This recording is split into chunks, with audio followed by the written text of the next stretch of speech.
gaya wannan maganar? An gaya ma maganar banza maganar wofi kai ka isa ka ce ba za gaya ma ba. Ya'u. A jin nan ba? Ka san waye wallahi ba a yin jayayya da ni wallahi kuma Allah sai na ga bayan ka. Yau na yi jayayya da kai har ma na tsinka ba da ma na ma tsinka. Ni kake gaya wa wannan magana? To wallahi gobe zan je kauye duk abin da ya faru ka kuka. To ka ji kai. Wallahi. Ka ji kai. Kauye kace za ka? Mu ne. Kai alaina biyu baka san waye ne ba ko? Wato man Basiru ban taba tunanin basira ka ta banza bace sai yau. Ni nake hawa bakin buzu maganar banza maganar wofi. Kai baka isa ka gaya min wannan ba ka san ƙarya kake wallahi. Kai ka san waye ni Banza wallahi. kai din wofi. Kai wannan baka san waye ni ba duk daga al'ama. Before listening.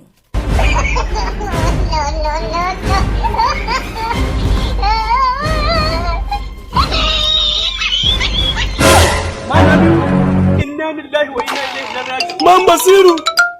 Before listening. Man Basiru dan Allah ka taimaka yan kulawudan nan naka ka tuwa min wannan kulawudan naka. Wannan samun da na ne butar ni ne butar. Ma na bi da ba sai da na gaya Ka maka. tuwa min kulawudan nan naka. Ina kwaɗayin ka ne ja maka yar na gaya maka. Man Basiru. Man Basiru.